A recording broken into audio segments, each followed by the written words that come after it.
Hey, welcome, all my right thinkers. Thanks for tuning in. Check out your boy P Farm thinking right now. He's in the lab, and I'm in the book doing what I do for you.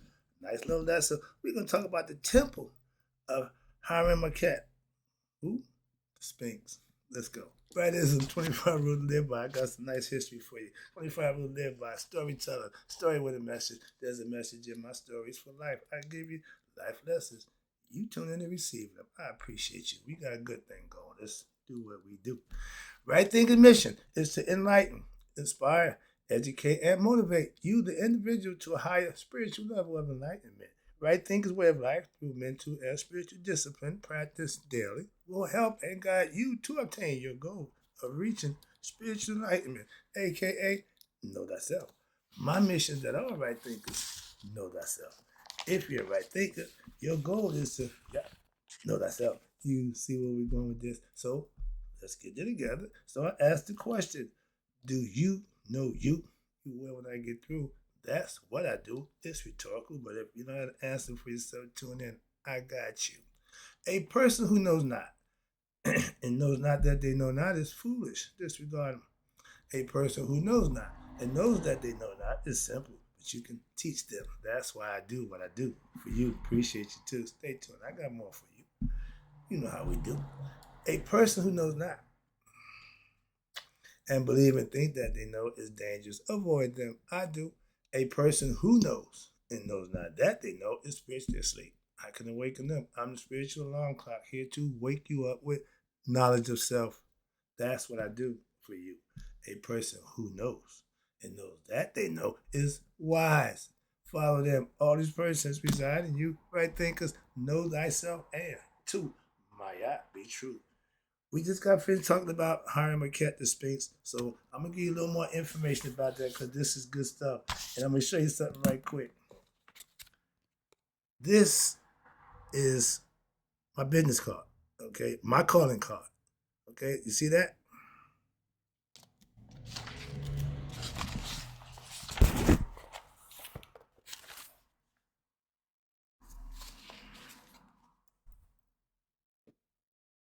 Look familiar? That's knowledge rising. That's what the sign represents. Okay, a place where the sun rises and sets. Okay, east and west, covering both sides. You see the two lions going that way. You see the two eagles going that way. That's having understanding of east and west knowledge and understanding. That's the concept. That's my business card. So I know what that means. Represents. I use it along with the eye. Okay, so let's go. Talk about the temple of Herem Akhet, aka the Sphinx. A short distance east of the paws of Herem Akhet.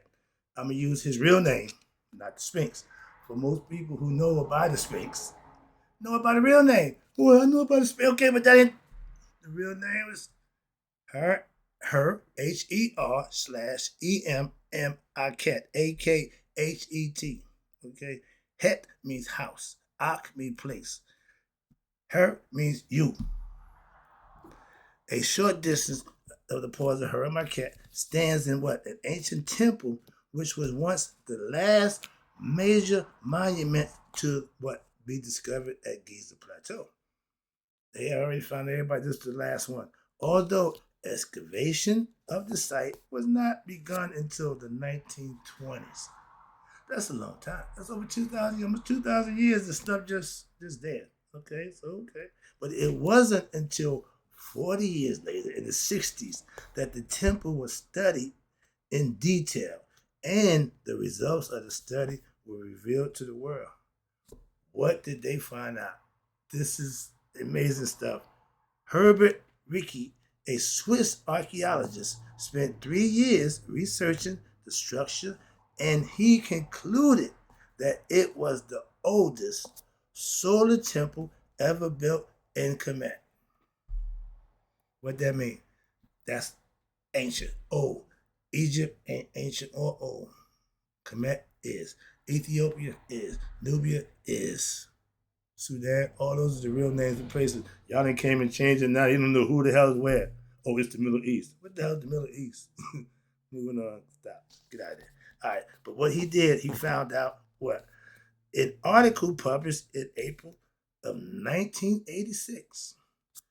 issues of the Smithsonian Magazine reviewed Mr. Riki's findings, and he identified niche sanctuaries on the east and the west side dedicated to the rising and the setting sun, a colonnade court with 24 massive pillars marking what? Each hour of the day.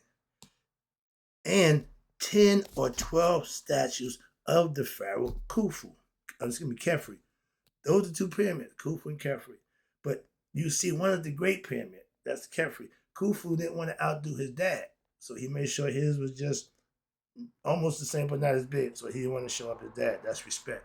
I never forget, I get the concept. When my son graduated from Fordham University, proudest day of my life, I told him, "You're a better man than me." He said, "Never that, Dad." Got you. So I can relate. All right, here we go. But Ricky Future further concluded that the Sphinx, there you go, was not placed to guard the Giza necropolis like they claim. No, as some Egyptologists has surmised again, but instead was a symbol of what? The sun god himself peering over the colonnade into the sanctuaries below. We got a phrase in the Masonic order. Past masters, their job after that was to WTB. WTB. Watch the building. Okay. Watch below. Watch what's going on. You the eyes now. You got to sit back and watch. And when I was a master in my lives, I had past masters to rely on. If I got into a situation, I was young, so I was, excited. So when I got a situation, I rely on my past masters. Why? I ain't got to go nowhere. I got them guys. I use them to my benefit. When there's something that was over my head or outside my realm of understanding, past master, you elaborate on that for me? Why? I don't know. So I learned by listening when they said, so I started committing my knowledge working from them. And they loved it. Why? It kept them involved. The IPs, my past master, by using it, they what? The ability to know what they know. Why? They was the master. That's what you're supposed to do. So again, you rely on the elders to do things for you. Use them. That's what they're there for. Okay. So I don't know how I got there, but okay, yeah, passing the look at the structure of the Sphinx was what? Not to guard, but to oversee constantly. This temple, this the part right here. This is important. This temple is perfectly orientated to astronomical midpoint of the year. What that mean? I'm about to tell you. This might not be everybody's understanding. The vernal and the autumnal equinoxes, it is during what? The spring and the fall equinoxes that the earth experiences what they call equal enmity between day and night. 12 hours of daylight, 12 hours of darkness. Other than that, in the winter, darkness wins. In the summer, light wins. It's an ongoing battle. That's the cycle of life. It's been going on since that's what it started with. We just evolve around it and work with it for what it is, and it's a beautiful thing. Why? This temple is so precisely assigned. When certain points of the year, the temple would be lit up by sunlight all the way to the back. That's genius. Okay, I always thought that was a hell of a situation. But it was so precisely aligned to the movement of the sun. They knew exactly at what point of the year, what time of year it would be passing by. And the temple would show you like this. This is the head of the Sphinx, the man head. They're showing you how the sun goes around it. Okay? Down here, they're showing you how when the sun is going down in the west, it's between the pyramids. And when it rises between the pyramids. So you get that view front and back. That's what it has the lions facing both ways. Okay? That's the concept. Akhet, east and west. I'll get to that in a minute. Where we at? But it shows you here, 12 hours. But this temple, it was so crazy. Okay. And that anyone standing in the eastern sanctuary at the equinox will see what? The sun trace the outline of the head of Herem Akhet. You got to be a bad somebody. That's genius to me. And while illuminating the sanctuary, as it sets what behind the shoulders of the great statue. The same scene can be, okay, can be witnessed in the sanctuary of another temple as the sun sets during what? The winter solstice. The Smithsonian article also describes other fascinating and marvelous discoveries made by Ricky of our ancients, how they were so in tune with that damn thing in the sky called the sun. Boy, they had that thing mapped out. Two other astonishing alignments, okay, were also revealed as the study went on. What were they? And both of them involved the Egyptian hieroglyph of Akhet, which means what? Places where the sun rises and sets. I love this. The Akhet is rendered as the sun between two mountains. That's me. That's the eye right there. That's me. That's my calling card. And this is where I got it from. Viewed from the Sphinx at the time of the summer solstice, when the sun is at its greatest distance north of the celestial equator, what happened? It sets directly between the pyramids of Khufu and Khafre. That's my calling card right there. Right there. I love that. In writing across the horizon in Akhet, which means on the scale of acres. This is a clear reference to who? Heru, the god of Akhet, sign, because anyone approaching from ancient Memphis would have seen the head of the Sphinx silhouetted between what? The two pyramids. And the Herem Akhet is separated from the pyramid as Khafre by a distance of more than 1,500 feet. And the solar temple, which is located directly in front of Herem Akhet, was built 70 feet below it. Yet, despite these vast distances, and architects, engineers, and designers of this human-headed statue, which is the solar temple, and the second pyramid, were able to orientate all three structures in the solstices and equinoxes with a skill that is unimaginable by today's standard. That's amazing.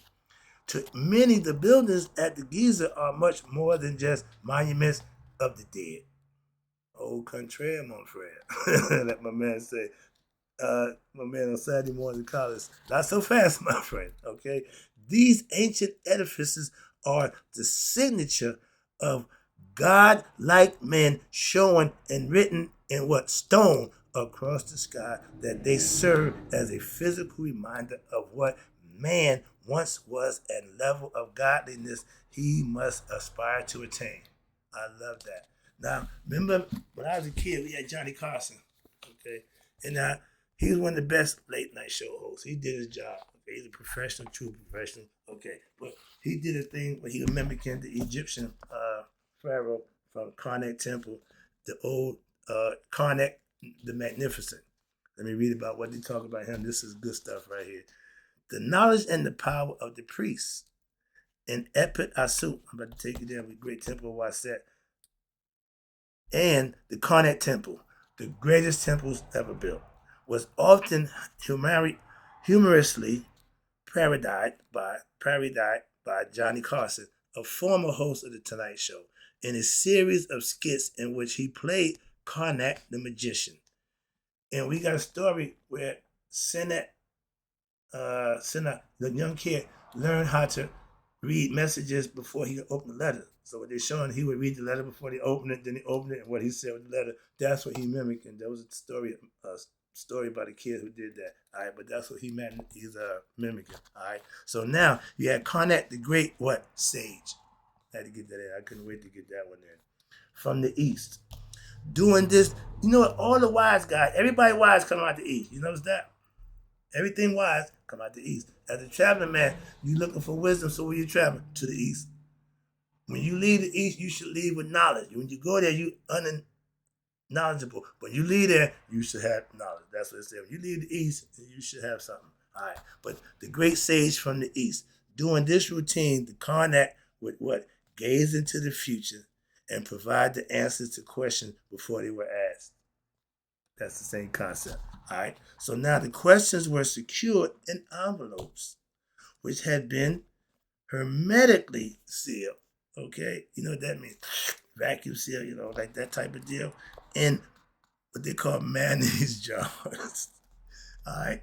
But once the answer was divined by what? Karnak, the contents of the envelope, the question was revealed to the audience. For example, the last answer in the sealed envelope one evening was Sis Boom Ba. And the question was, what is the sound of a sheep exploding? And this routine was so popular that President George Bush I, in parody of the 107th annual Gridiron Dinner, which was held at the Capitol Hilton Hotel back in March of 1992. An article described the gala appeared in March 30, issuing what? The Washington Post, where George Bush presented himself as Tarmac the magician and wooed an audience of what? 648 normally unbowable, high-powered journalists and their equally unbowable and high-powered guests as he masqueraded as a mystic, pressing envelopes to his forehead as a la Johnny Carson, reporting that Washington Post, the article continued, and Tarmac holds the envelope to his forehead and gives the answer. Saddam Hussein, Arnold Schwarzenegger, and Paul Sangus. Then he opens the envelope and reads the question. Name a squad of Stud and the Fudd. Stud and the Fudd. I don't know what that was about, but it's all about the guy being able to read, Senate being able to read the envelope before they opened it up. That's where the concept comes from. And they knew all this stuff.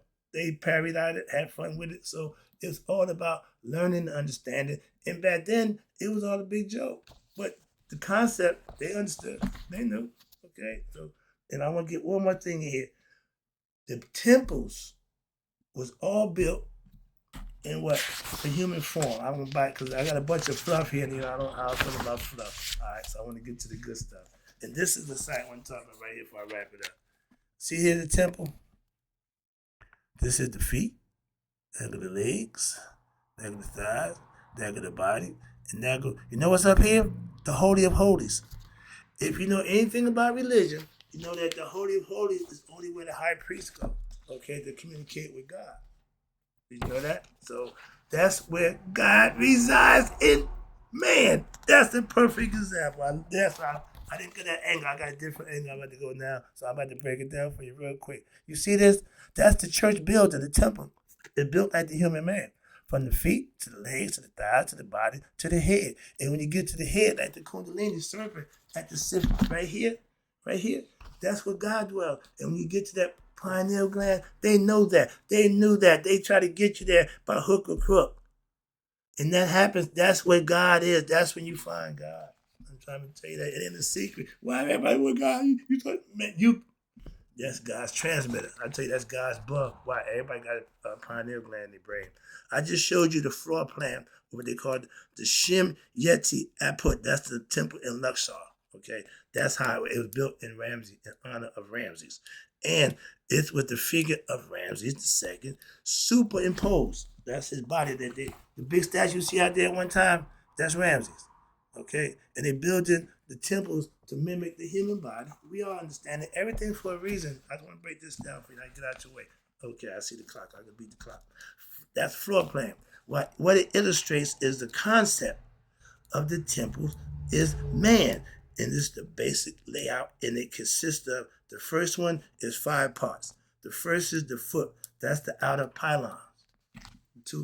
Okay, you sit between 2 pylons. In masonry, Boaz and Jachin, that's the pylon. Okay, legs, stand up. That's your stability. Okay, that's fine. In religion, it's your backbone of faith, Christ. Number 2, the legs. That's the open courtyard. Goes in up to the next level. To the what? They call it Number 3, the thighs, they call it the hypostyle heart. I gave that breakdown before, and I'm bringing it to you now in a whole different way. Why? Because I'm showing you how it mimics the body before I break it down and show you how people can come into the temple and how the first gate is open. Second gate, you choose that. Third gate, you got to become an initiate. The fourth gate, you're learning. The fifth gate, you become what? Knowledge of self, the Holy of Holies. You reach God. You found God for yourself. Where inside you. They've been doing it forever.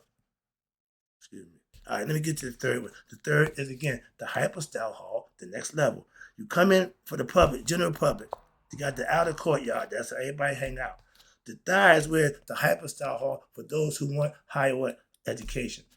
Grammar school, high school, hypostyle hall number 3, that's college level education, advanced knowledge. Those who want it, that's what they did. So general public had the choice. You can go higher or just stay what you want. Fine. You graduate from high school, you ain't gonna do nothing else. You'll have mediocre access to jobs or whatever, but that's fine. You can get by with a high school degree, diploma. But the abdomen, the stomach, which is the peristyle court, those were the ones who come who looking for what? Higher knowledge. Those are the initiates, okay? The fifth one, where they reach the Holy of Holies, where you become what? One with your higher self. I teach a different philosophy, but it's all the same. I can tell you, we say the same thing different, but this is the same thing I'm teaching philosophically to get to what? Know thyself, Holy of Holies, get to God, whatever you call it. God dwells in a temple not made by man, human hands, but man can reach it because he is the temple. God is the Holy of Holies. Hope you got the message. Try to calm myself down. I got more for you. I'll be back. But right now, I got to go. But I'm teaching right now.